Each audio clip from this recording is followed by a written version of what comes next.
All right, guys, let me just check the calendar here real quick. Oh, look at that. It is a Monday. So now we have to bow to the societal pressures of the mock draft community and the fantasy football community and do the ever so popular Mock Draft Monday. Yes, we're getting into another rookie mock draft for Dynasty Leagues today. And I am well aware that we're almost a month and a half out from the actual NFL draft, and a lot of rookie drafts have wrapped up across a lot of Dynasty Leagues. But I do like this format in particular because it allows me to talk about the 2023 rookie class holistically and compare them cross-positionally. And there'll be a few twists and turns that I think, you can take this video as more than just your average mock draft video, maybe some more analytical thought process attached to a lot of these rookie players. So as always, like the video, comment down below what you think of these rookies, subscribe to the channel, and I'll see you on the other side of that intro.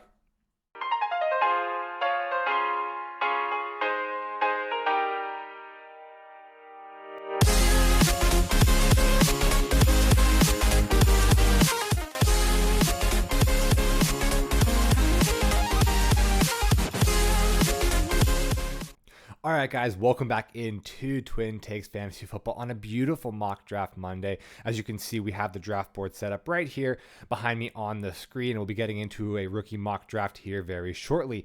I did like the twist that we put on the mock draft last week, so this mock draft is going to also have quite a little bit of a twist to it as well. Again, so I'm just rehashing a ton of mock drafts. This is not a where would I pick players based on my preference, but the twist we're going to apply to this draft today is we're going to look at if you were just your risk tolerance was very, very high and you were drafting solely based on the upside of these players. So last week we talked about approaching the draft with a very conservative mindset, and if you only wanted to value them based on the floor. This week we're going to try to draft based on the perceived maximum upside, no matter how unlikely that upside is. So it'll also give us a little bit of chance to talk holistically about this rookie class, where we can see the potential upsides, where we can see the actual true boom or bust prospects of this rookie class. I will say this was a much more challenging endeavor than the floor draft we did last week. It's much more easy to kind of wrap your mind around the realistic scenarios and the palpable floor of a rookie player. This one, you're bringing in so many more factors, like what if they emerge as a number one target in their tight end? What if they become, the Stephon Diggs, the 5th round breakout who becomes a top 12 dynasty asset? So, putting all those and trying to at least put some sort of a leash on the imagination to where these players break out was a lot harder. I'm going to try to keep this video under an hour, but with the amount of just absurdity that goes around with speculating the potential upsides around these rookies, that's going to be a very tough endeavor, and we'll see. I mean, you guys already know, you can see the timestamp of the video, but I'm not anticipating anything under an hour right now. So with that being said, let's jump into this rookie draft. And I mean, whether it's caveat, this is a super flex non-tight end premium league. So PPR scoring, standard scoring, no tight end premium, super flex. Just to give you a thought process of where these drafts come in, not doing any one QB scenarios with these twist drafts, whether it's the high floor or the high upside drafts. I think if we can do the super flex mock drafts, we can add the quarterbacks in a little bit more, and then you can extrapolate that data to your one QB drafts if that's the format you're in. So whether it's one QB, whether it's super flex, high floor, high ceiling, Bijan Robinson's the number one overall pick. This should be completely unquestioned, no matter what format you're in, no matter what the structure is of your league. This guy is just one of the most coveted dynasty assets in the past decade. I mean, one of the highest graded prospects, not only at the running back position, but in the entirety of college football in the past decade. I mean, this dude is he's going top 10 draft pick, going to a very run heavy offense, going to be utilized not only as a running back, but as a pass catcher as well. This should be the clear 101 pick. The value here is just way too tremendous. Even if you are desperate for a quarterback, see if you can swap picks here. I don't think taking Bijan at any other pick other than the 101 is a massive mistake. And obviously, this is super flex, and if we're looking on upside, clearly Anthony Richardson is the pick here. Obviously, right now, a lot of the discourse around super flex drafts at the 102 position is, do you go Bryce Young or do you go Anthony Richardson? And Bryce Young is that guy that represents a very, very high floor, a guy that's probably the most NFL-ready quarterback coming into this draft class, represents a very, very high floor. Anthony Richardson is the guy that does have all the tools to become a Josh Allen, a Lamar Jackson-esque prospect, the not one of, the most athletic prospect to come into the NFL at the quarterback position, has a cannon of an arm, dynamic runner, and if he hits, if he can put it all together as far as it comes to his accuracy, he will be a tremendous, tremendous fantasy asset. It's not to say Bryce Young is any slouch, though. He will be going off here at the 103 because I think he has the most upside of the quarterbacks remaining. He does have a high floor, but that doesn't mean he has a low ceiling as well. Obviously, he's a little bit hampered by his physical stature and, the weight concerns, the size concerns. But when it comes to a guy that's very creative and can make plays inside and outside the pocket, a very, very high football IQ, a guy that's incredibly accurate when he throws the ball. Despite his short stature, he does have a pretty powerful arm. Going to a very offensive-friendly head coaching staff under Frank Reich, I think Bryce Young does have the best upside of any other quarterback remaining, or many other asset remaining, especially in a super flex league. You do want to take your shot on a guy that could become a top 12 asset just at the scarcity of the quarterback position. And talking about scarcity of the quarterback position, especially in super flex, this is where we're going to see CJ Stroud come off the board. And if you've been following my mock draft series, you might be very, very confused at this moment because in my floor draft, I had CJ Stroud at the 104. In my upside draft, I now have CJ Stroud at the 104. But in my actual drafts, if I did in my first Superflex mock draft where I would kind of predict where players I think should go, CJ Stroud fell to the 106. How can he be at the 106 if he has both the highest floor of any remaining prospect and the highest ceiling of any remaining prospect? Well, let me give you my thought process behind that. So I'm just going to go ahead and tell you that the next player off the board is Jackson Smith-Njigba, and I'll compare that to CJ Stroud. Let's just use an arbitrary figure of 0 to 100 of fantasy production. CJ Stroud, as a quarterback, which is a position of scarcity in Superflex leagues, is going to have an innately higher value, especially as a floor, even if he's just an average quarterback. So we look at the floor of CJ Stroud as maybe a 40, while Jackson Smith-Njigba on the lower side, if he does get, swamped or barely buried in that offense. Tyler Lockett has a pretty prolonged career given his propensity to, not take tackles and just fall down. If it's a very run-based offense behind Charbonnet and Kenneth Walker, his floor is probably about a 30. So we see CJ Stroud's floor is 40 compared to Jackson Smith-Njigba's floor as 30. Now we look at the ceiling. Quarterbacks innately have a higher ceiling than any other position just because they are touching the ball essentially every single snap. Also, with CJ Stroud's athletic ability, he can't add yards on the ground. And if he does turn out to be this high-end pro prospect that he was really touted as to be before the 2022 NFL season, and if that Georgia game really translates to the NFL, then I feel like his ceiling is probably around a 95, where Jackson Smith-Njigba, given that there's a ton of offensive weapons already in place at Seattle, and, he's a wide receiver and he's really dependent on the quarterback throwing in the ball, his ceiling is probably about an 85. So we look at that. CJ Stroud, higher ceiling than Jackson Smith-Njigba. However, over those two stretches where we see CJ Stroud from 40 to 95 and we see Jackson Smith-Njigba from 30 to 85, we're looking at, that average, the bell curve of distribution and where the likeliness they're going to end up. And I think based on my predictions, based on what I am expecting from a stat production wise of these quarterbacks, the top of that bell curve, the most likely statistical probability of CJ Stroud's probably going to flutter around a 65, where Jackson Smith-Njigba, I think his statistical bell curve, probably that peak of that bell curve flutters right around a 75. I think it's a much higher, I think he has the probability to be a much higher hit rate on Jackson Smith-Njigba. So that's kind of my thought process. And despite CJ Stroud having a higher floor and higher ceiling, the statistical probability of where he ends up on that scale is lower than Jackson Smith-Njigba. I do hope that made a lot of sense to you guys without any graphical representations of what I'm talking about. So yeah, if CJ Stroud hits at the quarterback position, just given the scarcity of that position, I can see CJ Stroud being a great pick here at the 104. And Jackson Smith-Njigba, it's not to be dismissed that he was a top 5 prospect in the NFL, not just as a wide receiver coming into the 2022 college football season prior to his injury. This is also a guy that last year, he was in a receiving room with Chris Olave and Garrett Wilson, and when they were both asked last year at the draft combine who the best wide receiver in that draft or in that wide receiver room was at Ohio State, they both said Jackson Smith-Njigba. I don't think it should be used as a detriment to him that he lined up in the slot primarily. We've seen this in the past where college football is gravitating towards putting their best players in the slot regardless of size or skill set, just because that's where they get the most production. So I know he took a hit because of his injury, but if he lives up to all that hype prior to the injury, Jackson Smith-Njigba could be a top 12 fantasy wide receiver. Moving on to the 106, we do have Jahmyr Gibbs. Again, just the upside of Jahmyr Gibbs is going to be pretty substantial, just because I'm looking at a guy that is going to one of my favorite offense corners in the league under Ben Johnson. We've seen him. I'm on this channel. I've lauded the accomplishments of Ben Johnson and the fact that he was a head coaching candidate, but turned down head coaching offers or interviews, not offers, interviews, in order to go back and be the offensive coordinator at Detroit because he believed they were building something special. Was obviously heavily involved in the picking of Jahmyr Gibbs, incredibly high in the draft at the number 12th overall pick. Jameson Williams is going to be out for 6 games due to suspension.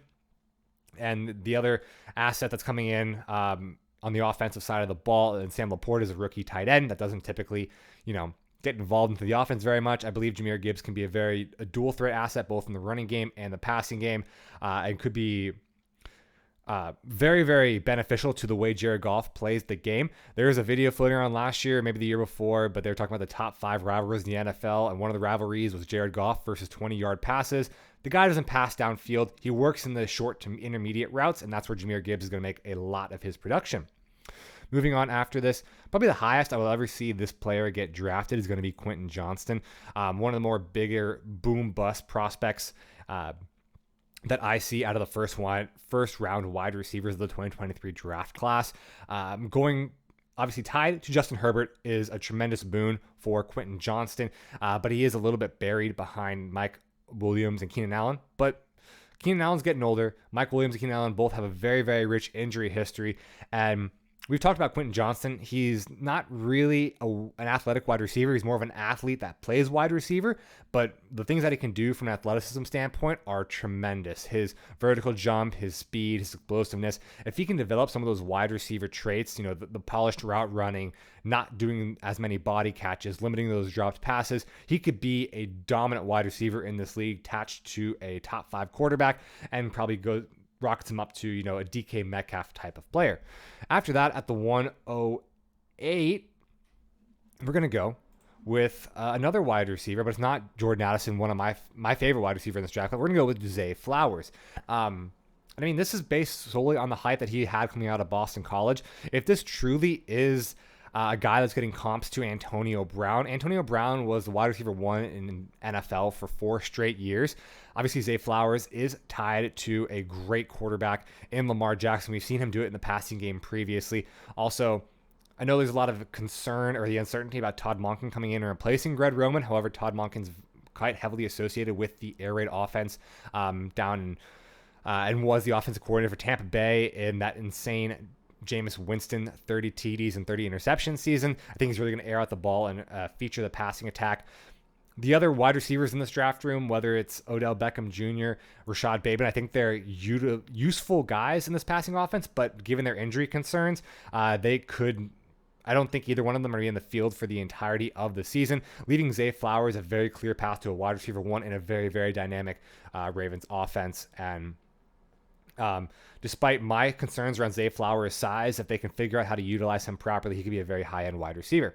After Zay Flowers, this is where we see Jordan Addison. Obviously, the reason why I have Jordan Addison 4th out of these wide receivers is the path to him being a wide receiver 1 is like less than 1%, and that's only if Justin Jefferson gets injured. No one's ever going to surpass Justin Jefferson as a wide receiver of one of their own team. Jackson Smith-Njigba, Quentin Johnston, and Zay Flowers all have very realistic paths to being the wide receiver 1 attached to really great quarterbacks, except for Jackson. But Jordan Addison here, I think his upside as a prospect is tremendous. When it comes to all these prospects, maybe excluding Jackson Smith-Njigba, he has the most polished route running. He is incredibly quick. His game speed is tremendously fast. He's a great catcher of the ball. His hands are very, very smooth. Doesn't deal with drop passes too much. So working alongside of Justin Jefferson, he'll have a lot of opportunity as Justin Jefferson will be drawing those cornerback ones, those double coverages. Safeties will be cheating over to Justin Jefferson, opening up a lot of route for Jordan Addison, but he just will never be the wide receiver 1 in that Minnesota offense. After this, we got to throw out Devin Achane. As of the recording of this video, Dalvin Cook has been cut from the Minnesota Vikings, and it is heavily rumored that he will go to the Miami Dolphins. But at this point, that is not a reality. And as long as that remains complete fiction, I'm going to go with Devon Achane being worthy of a first round pick here. I mean, we saw a lot of smoke and mirrors about a ton of different running backs linked to Miami. Kareem Hunt was linked to Miami pretty heavily last year, and he's currently not signed to any team. So we just look at Devon Achane as a guy that really fits in the Mike McDaniel scheme. The other two running backs are both 30 and 27 in Raheem Mostert and Jeff Wilson, respectively.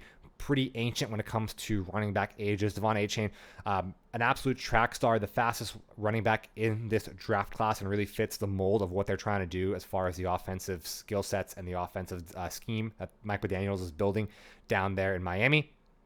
So if he does reach that potential of being the running back one, being heavily utilized outside in the screen pass game, as well as really finding a way to break tackles and avoiding injury as an undersized running back, he could have a tremendous upside and be a top 10 running back for fantasy. So moving on after this, we're going to do something a little spicy here. We're going to do Will Levis here. A guy that maybe coming out of the 2022 college football season was potentially considered to be a top 5 super flex rookie pick, now falls at the end of the second round.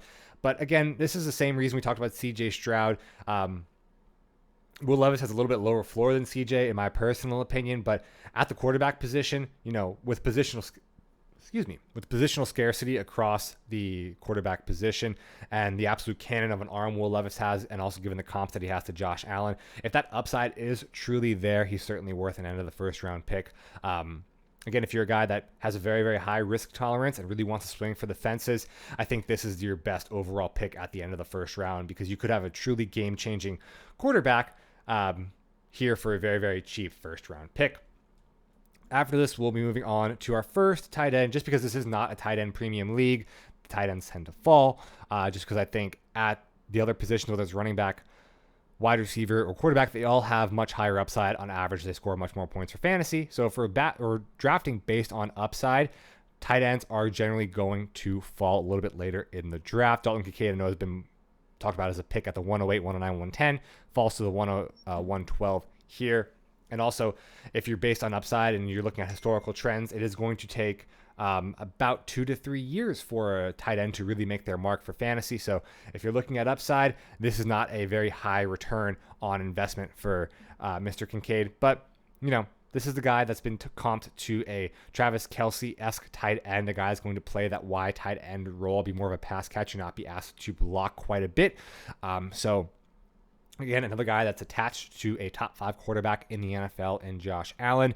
So if he does manage to break on as that secondary pass catcher, as that Travis Kelce-esque player, me personally, I hate comping rookie prospects to Hall of Famers. I was very adverse to Kalijah Kancey being comped to Aaron Donald. I'm very adverse to Dalton Kincaid being comped to Travis Kelce. But if you truly believe that he has that sort of upside, definitely a pick that you could see going here at the 112, definitely worthy of a first round pick on Dalton Kincaid. Moving to the second round here, we're going with Zach Charbonnet. And this upside pick is truly based on talent alone. The situation may not have lend itself to immediate production for Zach Charbonnet. It might limit his upside. But, I mean, this is a guy that pre-draft, going to the Seattle Seahawks was talked about as maybe a 106, 107, 108 type player, just based on the talent alone. He is by far and away the biggest running back in this draft class at 6'1" and 215 pounds, has tremendous play strength. Again, I always have to laugh at that one highlight reel moment where Dorian Thompson-Robinson hands him the ball and he doesn't get his hand away in time. So guess what? Zach Charbonnet just drags him and the ball into the end zone for a touchdown. Also is a tremendous pass catcher as well. Just has a really, really well-rounded skill set. And again, if it goes to a different situation, he'd be a mid-first round pick. So getting here at the 201 with his upside just from a talent level is incredible. Moving on, we're looking at Tajay Spears, running back, drafted to the Tennessee Titans. And I mean, this is a guy that has concerns around the knee injury, about the cartilage in his knee. But I've been pretty vocal about if it was true knee cartilage. As someone who has dealt with knee cartilage damage, the things that I saw him do at the combine, at the Senior Bowl, he would not be able to do if the damage was as bad as reported. Or maybe he just has an insanely high pain tolerance. I don't know which one, but I personally believe that the reports are a little bit bogus. And he's going to a great offense that really likes to run the ball. Derrick Henry will be moved this season or next off season. That is a guarantee. I will wager my mortgage on it. There was rumors that he's going to be traded this offseason. This really looks like the Tennessee Titans are really tearing down their team, moving on from Ryan Tannehill, moving on from a lot of the aging veterans. And Tajay Spears is going to be brought in to be Derrick Henry's replacement. Hassan Haskins was basically a non-factor after being drafted in the 4th round or 5th round last year. So I think Tajay Spears, if he establishes himself as the one after Derrick Henry's moved on from, could be a sneaky good pick here at the 202. After Tajay, we're going to keep it rolling with the running backs with Kendrick Miller. I think he does have a pretty high upside. We're looking at Alvin Kamara, and I'll be posting a video soon about, we just finished last week going through the past couple weeks, wide receivers to buy low on or sell high on. We'll be doing the running back here shortly, and we'll talk about the Alvin, Dalvin, and Joe conundrum. But Alvin Kamara is one of those really, really terrifying fantasy assets right now because he could follow the way of Dalvin Cook and get cut here as June continues to proceed on, especially with ramifications from the legal incident down in Las Vegas expecting to come out here quite soon. Kendrick Miller, I know they signed Jamal Williams, but he is really close to the wrong side of 30, especially for a running back. That's a major concern. So Kendrick Miller coming in as a 3rd round draft capital, getting that 2nd day draft capital as a running back is just absolutely huge for Kendrick Miller. I do like a lot of what he brings to the table. He was a top 5 running back prospect for me coming into this draft. And I think if the Saints move on from Alvin Kamara amid the decreased production last year and the legal issues, Kendrick Miller could really slot in and take a very formidable role as a running back 1 for the New Orleans Saints. After Kendrick Miller, we're going to keep the spicy picks going and take Rishi Rice. Come on, if we're talking about an upside draft, we got to buy into the upside of the Kansas City Chiefs, attached to the best quarterback in the league in Patrick Mahomes, attached to the most dynamic offense in the league. And I mean, you lose Mecole Hardman, you lose Juju Smith-Schuster. Sky Moore was basically irrelevant last year. You bring in Rishi Rice. Kadarius Toney can't exactly seem to stay healthy and on the field. Rishi Rice, gets that 2nd round draft capital, very high draft capital to invest by the Kansas City Chiefs on a wide receiver. Obviously, Travis Kelce will be the number 1 pass catching option, but Rishi Rice has a very clear path to the field. And if we're talking about upside, he gets the Kansas City bump, and that bumps him up here to the top of the 2nd round. After Rishi, we're going to take another quarterback, and this is Hendon Hooker. I've been pretty vocal about how much I do like Hendon Hooker as a prospect and his ability to take over the Detroit Lions job from Jared Goff next year.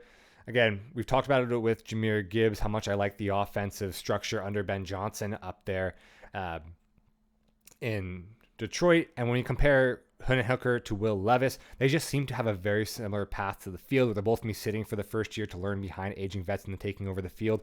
But Hendon Hooker is going to be placed into a much better situation with more weapons around him, with a better offensive line, and with a better offensive play callers. So over here, this is, again, some people might say a little early to take Hendon Hooker, especially being a 3rd round quarterback, and those typically don't tend to pan out. But with Hendon, I think given the ACL injury that really tanked his draft stock, I think he would be a borderline picked around Will Levis if he doesn't take that ACL injury. So definitely a chance I'm taking here, as long as I believe that Jared Goff doesn't return as the Lions starting quarterback next year. After Hendon Hooker, we'll be taking Jonathan Mingo. Again, it's just a player. You can helmet scout coming out of Ole Miss. They've had a ton of incredible prospects with DK Metcalf, AJ Brown, and the like. However, with Jonathan Mingo, I think it just goes to a really, really good situation in Carolina. I do love the offensive mindset of the head coaches there under Frank Reich. I do like that. His biggest competition is Adam Thielen, who's 33 years old, and Terrace Marshall and DJ Chark. So Jonathan Mingo, just with the talent he has as a very highly drafted 2nd round draft pick coming in, we saw quite a bit of rapport between him and Bryce Young in the rookie minicamps for Carolina could be his go-to guy. Obviously, you don't like to buy into the narrative too much, but hey, we're buying into the upside of players, and we're going to buy into the narrative that they came in as rookies and they have that rookie bond, being from the same draft class. And if we do believe in the upside of Bryce Young, then he'll be tied to one of the better quarterback prospects in the past few years. And Jonathan Mingo could easily assert himself as a wide receiver one down there in Carolina. After Mingo, we're going to be going with Roshan Johnson, a guy that I am much higher on than I think a lot of my fantasy colleagues are. I just truly believe that Roshan Johnson is an incredibly talented back, and he was just stymied quite a bit based on the fact that he was behind Bijan Robinson, which, I mean, is fair. Bijan Robinson's the best draft prospect that we had in the past few years, regardless of position. So there's no question why Roshan Johnson wouldn't get as much playtime as Bijan Robinson. But let's just equate him to what he was, very similar to Dameon Pierce last year. They're both fourth-round picks. They both had very limited production from the collegiate standpoint, and that's just because they just weren't used very much at the collegiate standpoint. They didn't get a lot of snaps, but the talent is there, the power is there, the dynamism is there, and I think Khalil Herbert, despite the hype around him going to stepping up into that RB1 position for the Bears, he's been there for 3 years. He's never been able to shoulder a full workload, never been able to really assume a lot of that responsibility from David Montgomery. The talk tracks around Khalil Herbert every year is, he's going to take the reins from David Montgomery. He's going to become the goal line back. And that just never seems to materialize. David Montgomery in the past few seasons has continued to be, not a 3-down workhorse, but take a vast majority of the snaps. So if Roshan is that talented, I believe he could be the running back one in a heavily running back centric offense in Chicago as soon as week 5. And I'm at 207 here. I think it's a tremendous value. Moving on, after Roshan Johnson, we're going to go take Sam Laporta. And I mean, we're just going off, again, if we're basing off upside, he had higher draft capital than Michael Mayer, so that's why he's before Michael Mayer in this draft. And I think I've babbled enough about how much I'm a huge fan of the offensive structure up in Detroit. So with a Jameson Williams suspension, Sam Laporta should get a lot of play at the tight end, or not even a tight end position, but at the pass catching position in general. Also, we know that Jared Goff is a huge fan of utilizing tight ends dating back to his time with the Rams. Again, he's a guy that loves to use the short and intermediate areas of the field as far as when it comes to being a passer. That's, I think, where Sam Laporta will be heavily utilized. So as far as a guy that you look at the reaction of the Detroit coaching staff when they drafted Sam Laporta at the top of the second round, they seem very, very psyched. They seem to have a very clear mindset of how they're going to add him to this offense. And I think he will get a lot of opportunities on the field, even if he is a more well-rounded tight end than Dalton Kincaid coming in and being a blocker for some of the times. Just the fact that he will be on the field, he'll be out there for snaps, will give him opportunities in case the plays break down. Moving on after Sam Laporta, a guy that I really, really like, and there's just not much that has gone on this offseason that has skyrocketed a lot of wide receivers over Jalen Height for me. In my rookie rankings, after my post-draft rookie rankings, I put Jalen Height, I believe, as wide receiver 6, because I do believe he has that upside of becoming the wide receiver 1 with the New York Giants. If we're basing this on upside alone, we're looking at the rest of the pass catchers in New York being, mostly slot guys in Isaiah Hodgins and Wan'Dale Robinson, Darius Slayton, guys that, Darius Slayton specifically has been there for almost 4 years and just really hasn't established himself as a true dominant pass catcher. Certainly Shepard should come back, but is approaching the wrong end of 30 and has tremendous injury concerns. Kenny Golladay is really irrelevant at this point. I'm not buying into the whole, the wide receiver room in the New York Giants is very crowded, because it might be crowded, but it's all with a lot of inferior talent. Jalen Hyatt is a guy that I think, again, this is an insane comp, but I mentioned it during my post-draft rankings.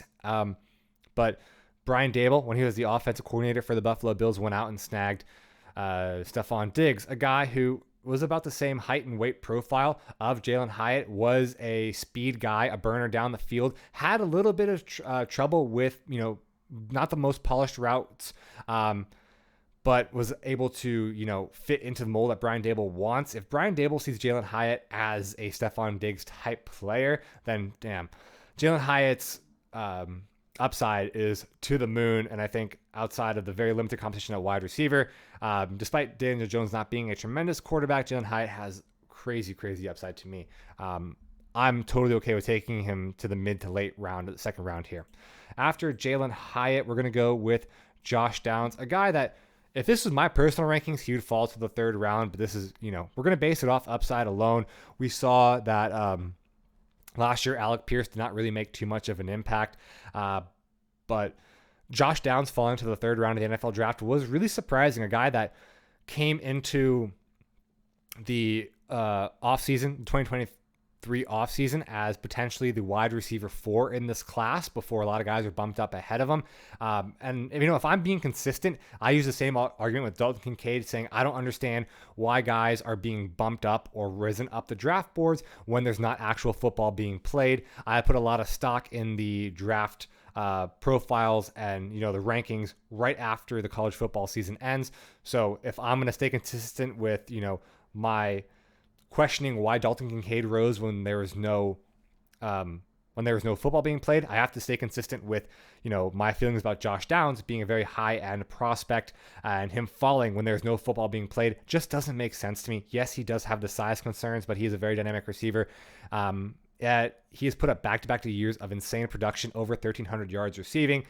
So if Anthony Richardson does develop, and again, high upside draft, so we're banking on the upside of Anthony Richardson becoming that top, 10, top 5 NFL project, that athleticism really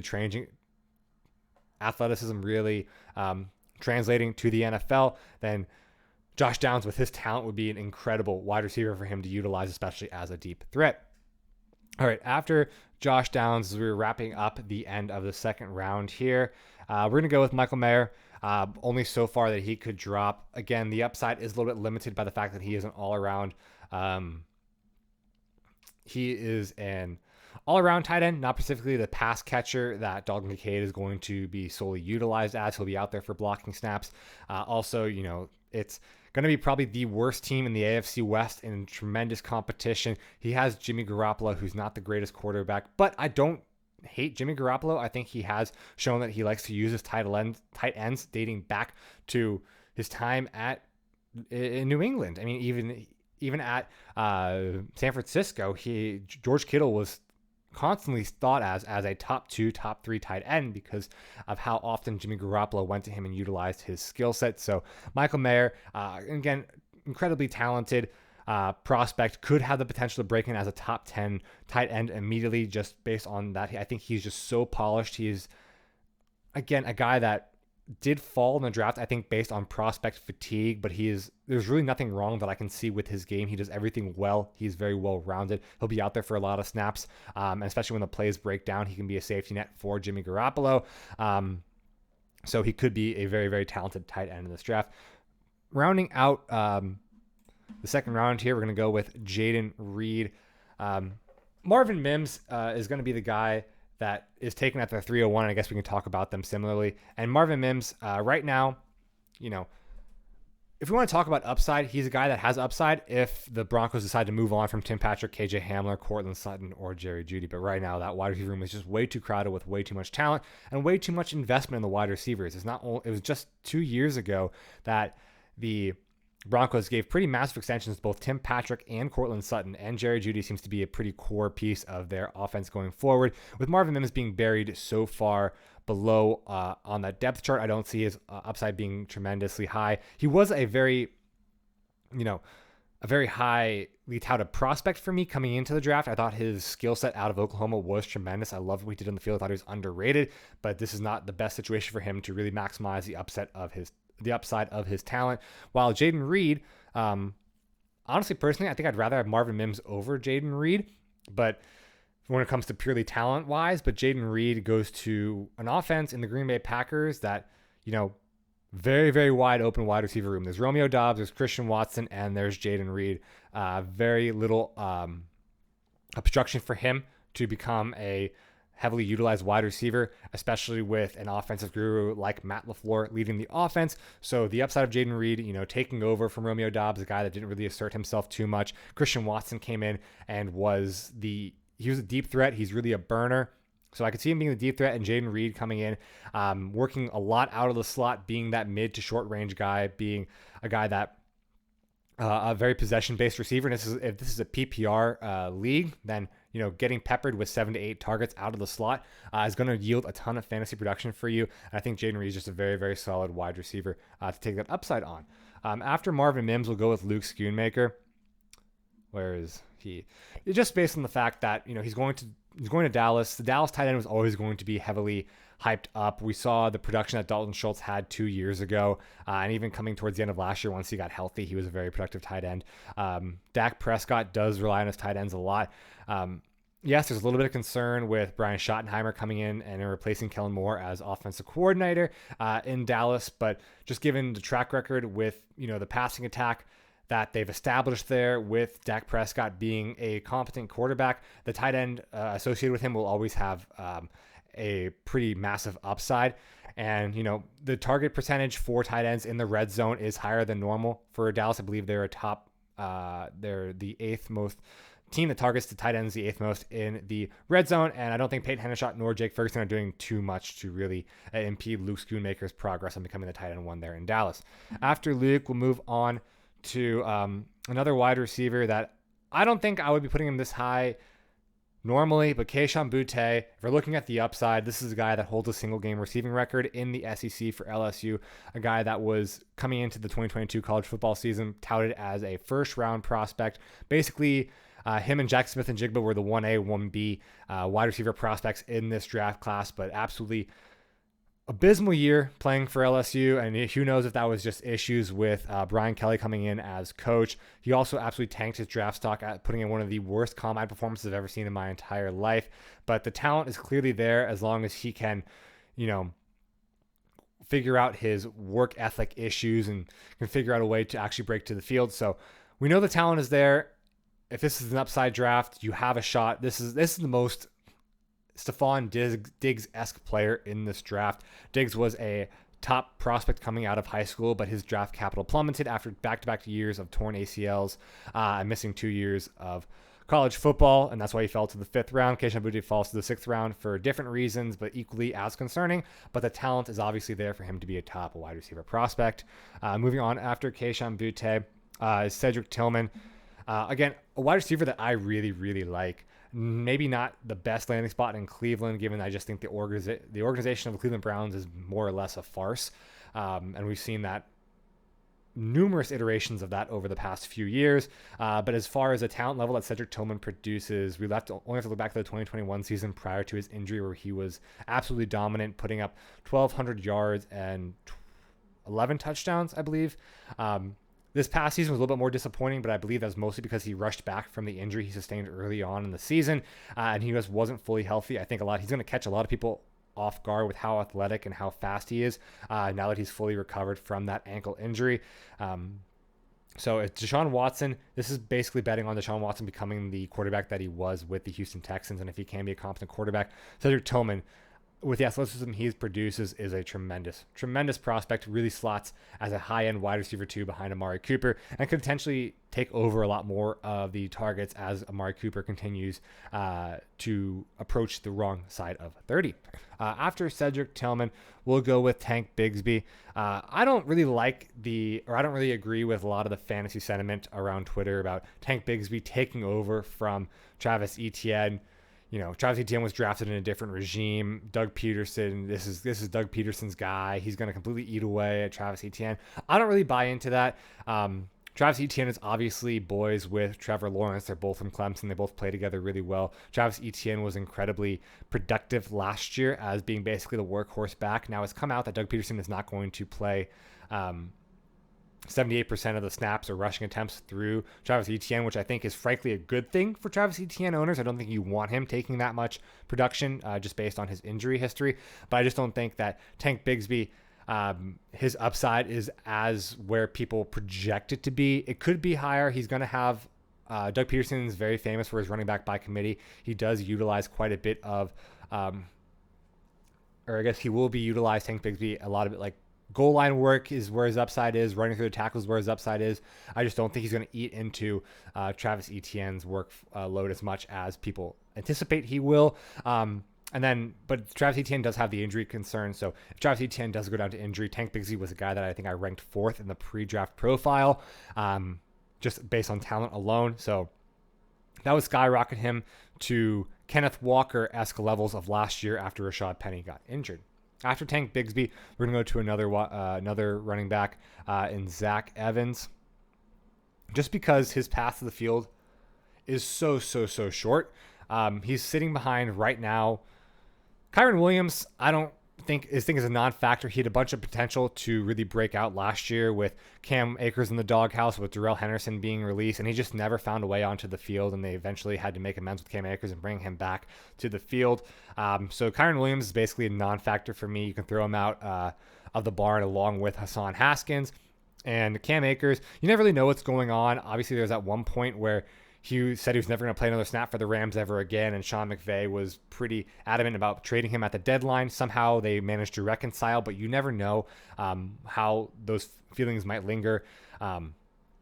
It's a pretty reasonable scenario where Cam Akers falls out of favor once again with the coaching staff in Los Angeles, and Zach Evans is the guy that's waiting to take the snaps right behind him. Not that I think Zach Evans is tremendously talented. I voiced quite a bit of concerns with him in my pre-draft profile. I just think that if he is given the opportunity in Los Angeles, he'll be having enough volume to be a sustainable running back too, if Cam Akers ends up leaving town. So after Zach Evans, this is a guy that I've been preaching his upside. Hold on, where is he? Yeah, he should not be this low. I've been preaching his upside the entire offseason. I was very adamant in the belief that Dalvin Cook was going to be released from the Minnesota Vikings and to invest in Dwayne McBride despite being a 7th round pick. I was saying that he was a value in the 4th round. Now he's not going to be in the 4th round if you have to acquire him now or if you're doing your rookie drafts right now. But very similar to Roshan Johnson, I do think Roshan Johnson is much more talented than Dwayne McBride, which is why he's exactly 1 round ahead of him. But the same thing could be said as far as the person ahead of him. It's Alexander Mattison, who hasn't had more than 500 yards rushing in a specific season. There was always that same talk where, Dalvin Cook, more of a pass-catching running back. Alexander Mattison will come in, take the goal line work, going to take away and eat into Dalvin Cook's workload. That just never materialized over the past 3 years with Alexander Mattison. So he just doesn't, to me, really prove that he can be a true running back 1 for that offense. And if Dwayne McBride, the guy out of UAB, he had a lot of hype in the offseason. He is tremendously athletic. And I think if he can work in, he could be, he more closely resembles Dalvin Cook in his play style and pass catching ability than Alexander Mattison does. So Dwayne McBride, if he really, pleases and impresses the coaching staff of Kevin O'Connell, he could really come in and be a great running back asset. And especially if Alexander Mattison gets injured or if he can't really shoulder the workload that they were expecting, Dwayne McBride is just a tremendous value here in the middle of the 3rd round. After D. McBride there, we're going to go with a wide receiver. Michael Wilson, obviously this is the post DeAndre Hopkins cut, and Michael Wilson, his main concern is injury history. He really never played a full season at Stanford, but he is one of the few wide receivers that it can profile to a true X wide receiver in this draft class. Coming in at, let's look at his dimensions here. Show the player card. 6'2", 209 pounds. We're looking at a lot of guys that are 5'11", 5'10", 5'09". So again, a guy that comes in with that bigger bodied wide receiver style, really showed off at the Senior Bowl. And if he can stay healthy, he has a massive ability to become a huge part of this offense. We already saw him ship off DeAndre Hopkins. This is the last year of Rondale Moore. Marquise Brown could be out. Was not brought in by the current regime, coaching staff under Jonathan Gannon, nor the general manager. We could see a huge shift in the Arizona Cardinals offense, or the entire team, frankly. We expect them to have the 1st overall pick this year, being the worst team in the NFL. So this is a pick that you're banking the upside materializing 2 to 3 years down the road. But they could draft Caleb Williams. They could move on from Kyler Murray. And with Kyler Murray, they could also move on from Marquise Brown. And that leaves Michael Wilson as the first offensive asset brought in by the new regime, and basically one of the few offensive assets left in this team that could actually be a physical wide receiver. So he has a very easy path to the wide receiver 2 in this offense. Rondell Moore is more of a slot guy. Michael Wilson can line up on the outside even in year 1. And if we expect, the cleaning house to come next offseason that we're anticipating after they, are the worst team in the NFL, Michael Wilson could be the best wide receiver left on that roster.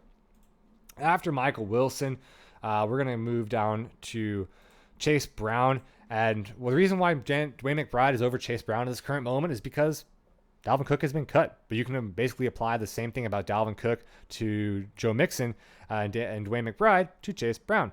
Both Dalvin and Joe had poor statistical seasons last year, were not as productive as they had been in seasons past. Both of these teams have been vocal about trying to move on from them if they don't take pay cuts. Joe Mixon also has the off-field legal issues. So, again, Joe Mixon, not a guarantee to be on the Bengals roster come around the first game of the season. And I don't think there's really anyone stopping Chase Brown. Certainly not Chris Evans. Travion Williamson is a name that people are pretty in love with. He's not the answer there. Chase Brown, despite being a 5th-round draft pick, I think is a very hard-nosed running back that has a ton of play strength that fits kind of what Zach Taylor and the rest of the offensive team up there in Cincinnati want to do. So I think if Joe Mixon's out of Cleveland or out of Cincinnati, then Chase Brown could be the RB1 for this season. I don't think his long-term potential is tremendous because if they do get rid of Joe Mixon, they might replace him with a higher running back next season. But Chase Brown, it's truly dependent on Joe. And Joe Mixon has a tendency to get injured quite a bit. So even if he is on the roster come the start of the 2023 season, Chase Brown, certainly a guy that's worth a 3rd-round pick, in my opinion. After Chase Brown, we're looking at another running back here. Again, Sean Tucker, just based on talent alone. So a guy that was, again, a projected 1st-round Dynasty draft pick prior to this season, but had fallen quite a bit. Not even based off production. He was incredibly productive this past year at Syracuse, but he had a lot of injury concerns, not only with his foot that kept him out for some of the season, but also apparently there was a heart issue that was disclosed to teams prior to the NFL draft. So we don't know if he'll be cleared to play medically. But he goes undrafted, but at the end of the 3rd round, I'm taking a shot on him just based purely on the talent alone and the fact that he's only sitting behind Rachaad White. And Rachaad White is not much of a pass catcher. He's really the guy that goes in. He's your between the tackles, hard-nosed running back. And Sean Tucker has the ability to come in, and if he stays healthy, then he can be a real diamond in the rough for this Tampa Bay team. Moving on, after Sean Tucker, we'll have Luke Musgraves. Again, if we're looking at the upside of players, there's not many pass catchers that have on the Green Bay Packers right now. Out of all the pass catchers that have played, only Christian Watson has played the most games, and that's at 14 games. So there's not a single pass catcher, tight end, or wide receiver on the Green Bay Packers that has played more than a single season of NFL football. So Luke Musgraves, again, a guy that can come in and be a great asset to Jordan Love. As I've said previously, how I basically pick my tight ends, I like to punt the tight end position and just kind of pick who is going to be the tight end that's associated with kind of that neophyte QB, because when a QB is adjusting to the NFL, they really rely on the tight end to be their safety blanket. I think with Jordan Love, despite being in his 4th year in the NFL, his 1st year as a starter, he's going to really rely on his tight end. And I think that guy is going to be Lucas Musgraves over Tucker Kraft.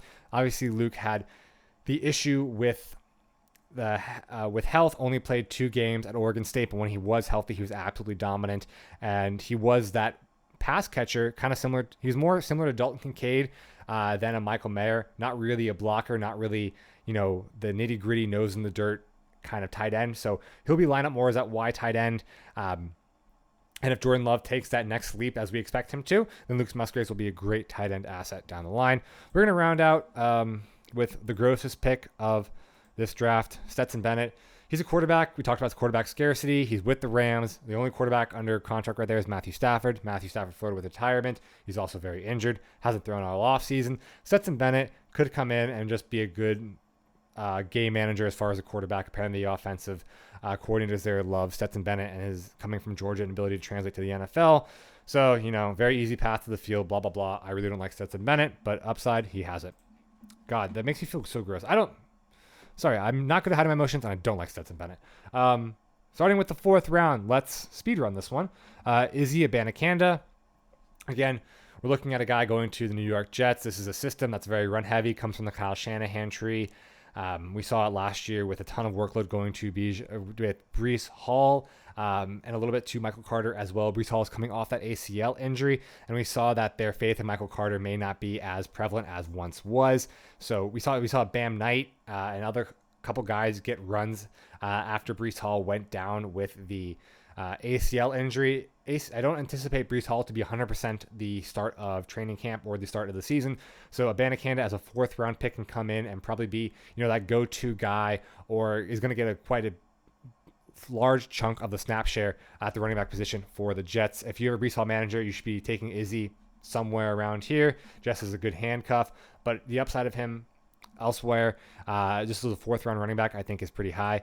After Izzy, we're going to go with Tank Dell, a guy that I'm not super high on, but we're going to go based on draft capital alone. He is the final day 2 wide receiver left on the board here, taken at the top of the 3rd round.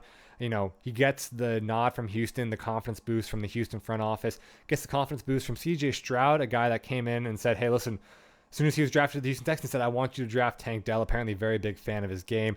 Despite being incredibly undersized, he's a guy that is tremendously athletic, has a great start-stop ability, will be more of a gadget player, but, if he has the upside of like a Rondale Moore has had some games where, he goes off for 20 points as an absolute PPR monster.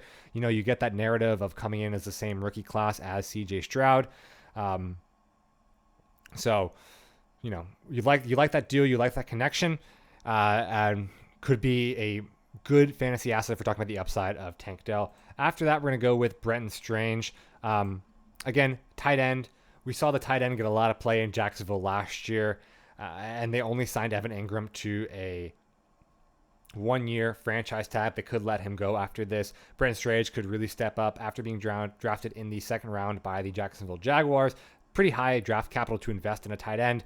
And if they let go of Evan Ingram after that, now I'm thinking that I said Evan Neal, and I apologize if I said Evan Neal. I meant Evan Ingram as a tight end. I know Evan Neal is the offensive tackle for the Giants. I don't know why I'm thinking about that. But Brenton Strange comes in and takes over the position after Evan Ingram is released after his 1 franchise tag season. He is tied to one of the best young quarterbacks in the game in Trevor Lawrence. And, the tight ends under Doug Peterson do get a lot of play in that offense. After that, we're going to go with a wide receiver, A.T. Perry. If I can find him. A.T. Perry is just a tremendous wide receiver prospect. A guy that, is very raw at the position, but, a true X wide receiver, 6'4", 220 pounds, comes out of Wake Forest, was productive with maybe a subpar offense. Sam Hartman was just okay, had a lot of injury concerns this year at Wake Forest, transfers to Notre Dame, so we'll see how his career pans out. But A.T. Perry going to New Orleans, they restructured Michael Thomas. Michael Thomas could be off this team next season or could get traded here in the short future. I don't think his time with New Orleans is, I think his days are numbered, and his time is not for long. Chris Olave, being a little bit more undersized, will probably line up in the slot a little bit more. So if A.T. Perry can develop as that X wide receiver, could make a huge impact on the outside. Again, day 3 prospect, very large, very small path to becoming a relevant fantasy tight end asset, but his upside, he has the tools there to make it as a dominant wide receiver in the NFL. After that, we're going with Xavier Hutchinson, a guy that I really, really like. I personally would be taking him over Tank Dell just based on the size alone. Again, profiles as a more traditional X wide receiver in this draft class that is filled with a bunch of midgets. Goes to the Houston Texans, where there really is not a ton of competition for targets. You have Tank Dell, you have John Mechie, who is still an unknown asset after missing the last year with cancer. I'm a fan of John Mechie, but he's still a massive unknown. You bring in the ghost of Robert Woods. Dalton Schultz is a tight end there. I think Xavier Hutchinson can come in and he will be given a genuine chance to be a top target in this offense. And I think if he puts it together and really, the upside of what he can become is, a top 2 pass catcher in this offense. After Hutchinson, we'll go with Tucker Kraft. Again, basically going off of the same mindset of Luke Musgraves here, where we like tight ends that are attached to neophyte QBs in the NFL, and Luke Musgraves does have injury concerns. So Tucker Kraft is a tremendously athletic tight end, and I like his upside. He's going to be asked to do a lot more of that dirty work that the tight ends do, more of a blocking tight end. But if Lucas Musgraves is injured, Tucker Kraft will be forced into that pass catching role. He'll be out there for a large majority of the snap share. And again, when the play breaks down, could be a great safety blanket for Jordan Love. After Kraft, we're going to go with Charlie Jones, wide receiver of the Cincinnati Bengals. See if I can find him here. There we are. Just a guy that I really was impressed by his production at Purdue. His speed and separation was something that really caught my eye when watching his tape. And I think Tyler Boyd his days are numbered with the Cincinnati Bengals. And you never know if the Bengals and the ownership there are going to be able to pay Jamar Chase, T. Higgins, and Joe Burrow. Obviously, it could follow the path of a Stephon Diggs, where you already have your guy that you like, so they might trade away T. Higgins for a huge draft capital haul, invest more cheaply at the position, and save themselves a $100 million contract. And if that happens, Charlie Jones, I think he's just a really, really great deep threat. We've seen injury concerns with both T. Higgins and Jamar Chase, and Charlie Jones is a guy that I think will be more productive than Tyler Lockett this season, and could develop a good rapport. So his upside as a deep threat in Cincinnati is a guy that is why I'm willing to take a shot here on him in the 4th round. After Jones, we'll go with Trey Palmer, wide receiver out of Tampa Bay. I did talk about this on my sell high candidates at the wide receiver position for Tampa Bay, where I think Mike Evans and Chris Godwin, both insanely talented receivers. I have nothing bad to say about them. I just don't think the situation in Tampa Bay is good for them. I think that they're in rebuild mode. Tom Brady left, and they're looking to the future. They're looking towards a quarterback next year, whether it's Caleb Williams or Drake May. And they could be, as part of their rebuild, offloading some of their older wide receivers. I know Mike Evans is approaching 30, if not 30 already. And Chris Godwin, while still a bit younger, has a lot of tread on the tires and is very, very injury prone. They could be moving off of him and trying to acquire draft capital or younger assets as well. So I'm taking that upside on the fact that they will move. I think it's very possible that they move off of one, if not both, of those wide receivers, and Trey Palmer becomes a top pass catcher in the Tampa Bay offense. Right here, as far as upside goes, I love Dorian Thompson-Robinson. I've been singing his praises all offseason. I think his maturity is incredible. I think his football IQ is incredible. I love his athletic ability. He's one of the more athletic quarterbacks in this draft class. He has a cannon of an arm and just has issues with accuracy, but if he can put it together, he can become a tremendous quarterback. I do believe that I'm not the biggest believer in Deshaun Watson, and the Cleveland Browns are kind of a farce of a franchise. So if something happens with Deshaun Watson, Dorian Thompson-Robinson can come in, and I believe with all the assets around him, in Elijah Moore, in Cedric Tillman, in Amari Cooper, in Nick Chubb, and David Njoku, I think he could be a very, very competent game manager and a top 20 quarterback if need be. I love the fact that he was a 5-year starter at UCLA and got better each and every year. So it shows that he is, a guy on an upward path, and a guy that I think is an high NFL caliber backup quarterback. After DTR, we'll be going with Puka Nacua, the wide receiver for the Los Angeles Rams. I mean, they got rid of Allen Robinson. Van Jefferson has had his injury struggles, haven't really brought in any other receiving assets. Tutu Atwell is the smallest wide receiver in the NFL and hasn't really done too much since being drafted 2 or 3 years ago. So Puka Nacua is an average wide receiver, just with a ton of opportunity, and a very, very, very young Los Angeles Rams team. This is going to be a team that has a lot of rookie play time. So we'll see.